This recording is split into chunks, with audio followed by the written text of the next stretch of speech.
Oi, turma do livro As Mais Belas Parábolas de Todos os Tempos, Alexandre Rangel, volume 2. No texto Roupa não diz nada. Sem maiores preocupações com o vestir, o médico conversava descontraído com o enfermeiro e o motorista de ambulância, quando uma senhora elegante chegou e de forma ríspida perguntou: "Vocês sabem onde está o médico do hospital?" Com tranquilidade, o médico respondeu: "Boa tarde, senhora. Em que posso ser útil?" Ríspida, ela retorquiu: "Será que o senhor é surdo? Não ouviu que eu estou procurando pelo médico?" Mantendo-se calmo, contestou: "Boa tarde, senhora. O médico sou eu. Em que posso ajudá-la?" "Como? O senhor? Com essa roupa?" "Ah, senhora, desculpe-me. Pensei que estivesse procurando um médico e não uma vestimenta." "Ó, desculpe, doutor. Boa tarde. É que, vestido assim, o senhor nem parece um médico."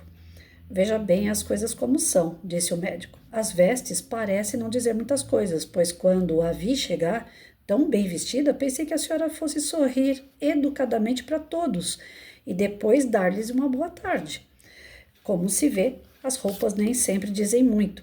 Um dos mais belos trajes da alma é a educação." Que boa lapada, né, gente? Olha, eu não tenho paciência com gente arrogante também, não. Esse médico foi maravilhoso. Eu talvez não seria tão educada quanto ele.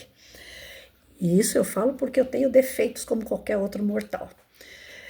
Pessoa que chega com arrogância desse nível, difícil a gente manter, né?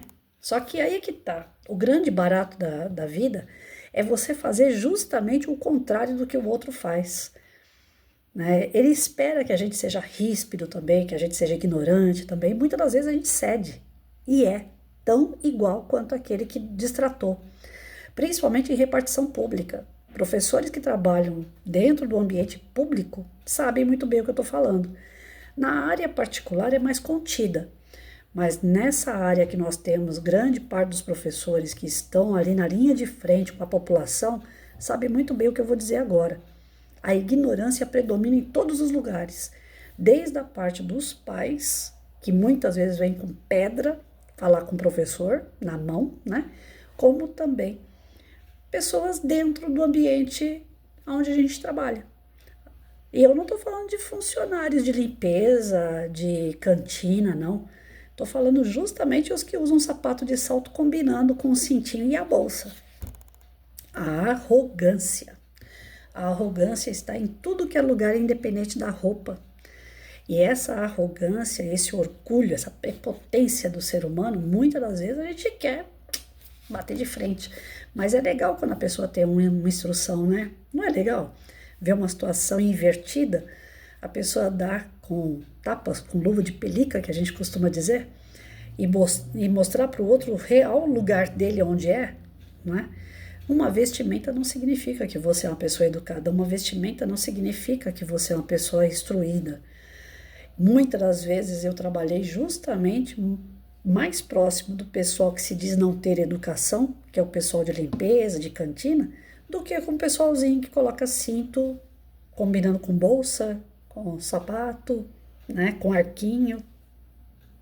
Eu me dava melhor com o pessoalzinho que a gente fala que não tem educação. Por que será?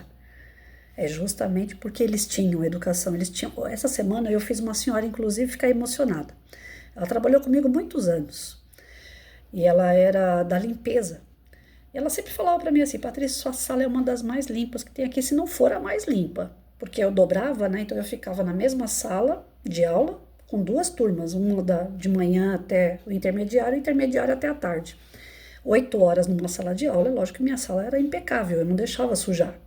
Só ficava suja no outro período que eu não estava. Aí quando eu chegava eu já reclamava, mostrava as carteiras rabiscadas que não eram minhas, meus alunos não faziam isso. E essa funcionária, ela vivia elogiando. E aí, por conta desses elogios, por conta dessa troca, né, que a gente tinha, ela passava desinfetante na minha sala, ela passava álcool nas minhas carteiras com gosto mesmo. Ela fazia aquela limpeza como se fosse da casa dela, porque ela sabia que eu ia manter. E aí, em razão disso, tratando bem minhas crianças, eu sempre falei: trata bem minhas crianças, adoça minha boca, né? Por tratar bem minhas crianças, eu acabei fazendo amizade com essa senhora. E aí eu comecei a chamar os parceiros para poder fazer as palestras para mim, e eu falava para ela: "Dona Janete, a senhora prepara um cafezinho para eles?" Aí eu dava todo o os alimentos para ela, né?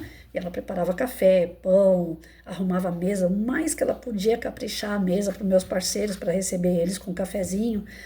Então, assim, ela sempre me ajudou demais. E essa semana não, né? Ontem, dia dos professores, ela virou para mim e falou: parabéns, professora, né? Você está aposentada, tudo, mas parabéns, você foi uma professora muito legal, muito bacana, muito dedicada, né? Aí eu falei: ah, mas sozinha eu não ia fazer nada, dona Janete. A senhora esqueceu que a senhora era incansável, que a senhora fazia tudo o que eu pedia? E muito além do que eu pedia para as minhas crianças, para os meus parceiros, ou seja, eu fui professora porque eu tinha uma professora auxiliar, a senhora era professora também. Aí ela falou: nossa, mas só você mesmo. Eu falei: não, é verdade. Os funcionários de uma escola, eles são exemplo, eles são, é o mecanismo principal de uma escola, porque se não tiver um banheiro limpo, como é que a criança entra? Se não tiver a merenda, como é que a criança consegue aprender se com a barriguinha vazia? Não vai. Muitos dependem, às vezes, da alimentação da escola para poder realmente aprender, porque em casa falta tudo. Então, nós sabemos o quanto eles são importantes e é só tratar bem as pessoas que elas vão te tratar bem. Agora, aqueles que se acham diplomados, que têm certificado disso e daquilo, que já fez curso não sei do que, muitas das vezes não sabem falar uma boa tarde. Lamentável isso, né?